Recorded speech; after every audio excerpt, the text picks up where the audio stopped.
É uma quarta-feira tensa na carceragem da Polícia Federal em Belo Horizonte. As câmeras de segurança registram um homem sozinho em sua cela. De repente, ele resolve ir ao banheiro e retorna com uma camisa de manga comprida. Com gestos rápidos e desesperados, ele enrola o tecido no pescoço e amarra outra ponta nas grades de metal. Ele tenta não apenas uma, mas 2 vezes seguidas se enforcar. E foram 10 minutos. Esse foi o tempo máximo que separou a anomalia percebida pelos agentes da Polícia Federal até a entrada na cela, segundo o superintendente Richard Murad. 10 minutos que selaram o destino de Luiz Felipe Machado Mourão, um homem de 43 anos que o submundo financeiro e policial conhecia por 2 alcunhas, Mexerica, e mais recente como Sicário, que significa assassino de aluguel. Então, como um rapaz nascido numa família de classe média de dentistas em Belo Horizonte termina seus dias em uma maca de hospital com morte encefálica após atentar contra a própria vida e no epicentro de um dos maiores escândalos financeiros do país, envolvendo o Banco Master. Senta aí, porque essa é uma daquelas histórias em que a realidade supera a ficção. É uma trama sobre ganância, medo crônico e aliança sombria entre o colarinho branco e a força bruta. E para entender essa história, a gente precisa voltar no tempo. A polícia mineira já conhecia Luiz Felipe há mais de 2 décadas. Ele não começou no topo. Em 2003, aos 20 anos, ele sentiu o gosto frio das algemas pela primeira vez por receptação de veículos roubados. Foi solto no ano seguinte, mas a experiência deixou uma marca indelével, um pavor absoluto e paralisante de voltar para trás das grades. Quem convivia com ele ouvia frequentemente a frase que ele preferia a morte à prisão, mas o medo não o afastou do crime, apenas sofisticou seus métodos. Em 2008, os boletins de ocorrência já mostravam uma evolução. O roubo de carros deu lugar à clonagem e utilização de cartões de crédito. A polícia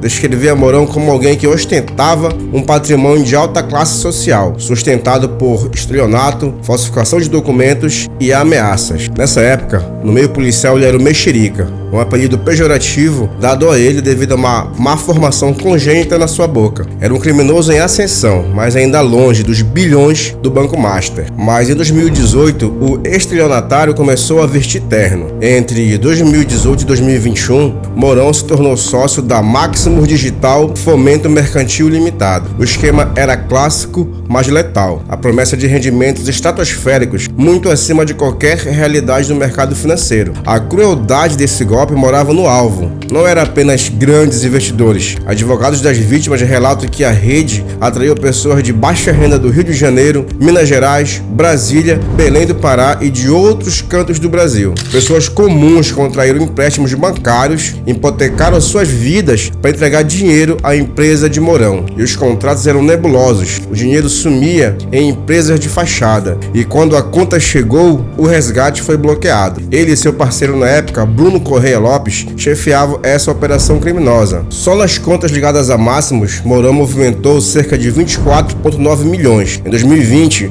outra empresa sua, a King Motors, movimentou mais de 3 milhões em apenas 5 meses. Só que o passado alcançou Mourão. E em 10 de fevereiro de 2020, quando desembarcou de um voo de São Paulo no aeroporto de Confins, em Minas Gerais, a Polícia Federal já esperava ele lá. E é aqui que temos um detalhe revelador sobre a psicologia de Mourão. Quando recebeu voz de prisão, a sua pressão arterial despencou de tal forma que ele precisou de atendimento médico imediato no aeroporto. O pânico de ser preso era físico, era visceral, o mesmo pavor que anos depois ditaria seus últimos minutos de vida. Na época, ele chegou a ameaçar comparsas que tentaram colaborar com a justiça, ligando para o investigado dizendo friamente que a batata dele estava assando por conversar com promotores. Mourão era solto, voltava às ruas, mas a teia ao seu redor crescia. E em 2021, o Ministério Público de Minas Gerais o denunciou formalmente. Então ele percebeu que precisava de proteção, que precisava de aliados mais poderosos. E foi exatamente isso que ele conseguiu ao se aproximar de um banqueiro em ascensão. Mas como um operador criminoso de pirâmides financeiras em Belo Horizonte conseguiu se aproximar da alta cúpula de um banco em ascensão? E a resposta, ironicamente, está nos bancos de uma igreja famosa no Brasil inteiro e nas relações familiares. Mourão frequentava assiduamente os cultos ministrados pelo empresário Fabiano Zetel na Igreja Batista da Lagoinha. Zetel não era um empresário qualquer, ele orbitava a família Vorcaro. A relação de Mourão com essa elite acabou se fortalecendo de vez em 2017, quando Zetel se casou com Natália Vorcaro, a irmã do banqueiro Daniel Vorcaro. E foi através dessa porta dos fundos que o Mexerica começou a se transformar no sicário. Sicário começou fazendo os pequenos favores e resolvendo problemas particulares de Daniel Vorcaro. Com o tempo, a confiança cresceu e a simbiose se formou. Vorcaro tinha o dinheiro e o poder. Mourão tinha a ausência de escrúpulos e a expertise das ruas. Nascia então a Turma, uma espécie de milícia privada, um grupo de inteligência e repressão informal, liderado pelo banqueiro e operado no dia a dia por Mourão. Segundo as investigações, o orçamento para manter essa máquina de constrangimento era de poupudos R$1 milhão por mês, repassados via Fabiano Zetel. E a sofisticação do grupo era assustadora. Sicário montou uma rede de espionagem digna de filme de suspense. Ele estabeleceu um bunker em um bairro de Belo Horizonte, lotado de hackers, que conseguiam acessar ilegalmente sistemas restritos da Polícia Federal, do Ministério Público e, pasmem, até do FBI e da Interpol. Nas ruas, o método era mais analógico e sujo. Mourão pagava propina a garçons de restaurantes famosos e caros da capital mineira. O objetivo? Escutar conversas de autoridades, juízes e figuras de interesse da quadrilha enquanto jantavam. A vida íntima dos adversários do Banco Master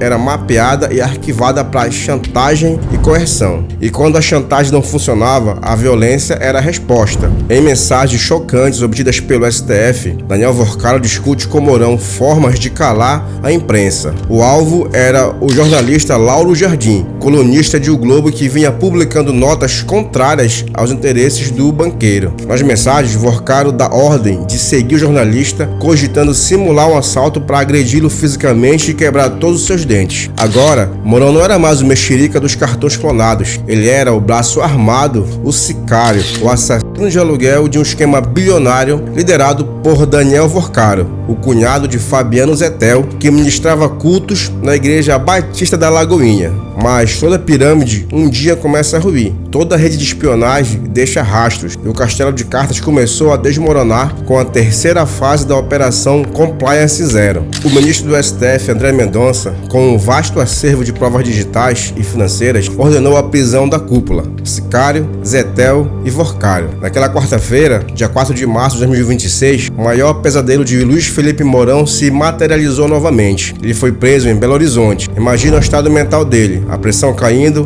a lembrança de 2013 e de 2020. Só que desta vez não era estelionato comum, era o STF, era o colarinho branco, era o Banco Master. No ano anterior, em uma audiência sobre fraudes da Maximus, ele havia optado pelo silêncio, mas o silêncio agora não o salvaria da cadeia. Ele sabia que sua batata tinha assado de forma irreversível. Levado para a sede da Polícia Federal, o protocolo foi seguido. Seu advogado, Robson Lucas, ainda tentava acessar os autos do processo, mas Mourão não quis esperar pela defesa. Sozinho, diante do abismo de passar as próximas décadas da prisão, ele tomou sua decisão final: a ida ao banheiro, o preparo da camisa de manga comprida e o nó nas grades. Quando a equipe plantonista constatou a anomalia pela câmara e correu pelo corredor, extremamente diligente, nas palavras do superintendente, já era tarde para reverter o dano cerebral. Eles o retiraram da posição, acionaram a equipe do pronto-socorro da própria PF e começaram a reanimação. O SAMU chegou e ele foi transportado em estado crítico para o Hospital João 23. E aí houve uma confusão. Na própria quarta-feira, fontes da polícia vazaram que ele estava morto. A PF negou. A defesa disse que ele lutava pela vida. Mas, na sexta-feira, o protocolo neurológico confirmou o inevitável: morte encefálica. O sicário havia executado a sua última missão, silenciando a si mesmo. A morte de Luiz Felipe Mourão leva para o túmulo segredos que a Polícia Federal e o Ministério Público podem levar anos para destrinchar. O homem que operava o bunker de hackers, que pagava aos garçons, que que planejava agressões a jornalistas e que conhecia os meandros de 62 milhões em imóveis superavaliados, não falará. A investigação sobre as fraudes do Banco Master segue em andamento. A defesa da família Vorcaro se cala. Mourão, o sicário, viveu pela fraude, enriqueceu pela extorsão e morreu pelo medo. De um garoto de classe média a um estelionatário de aeroporto até se tornar o operador violento de um sistema financeiro paralelo.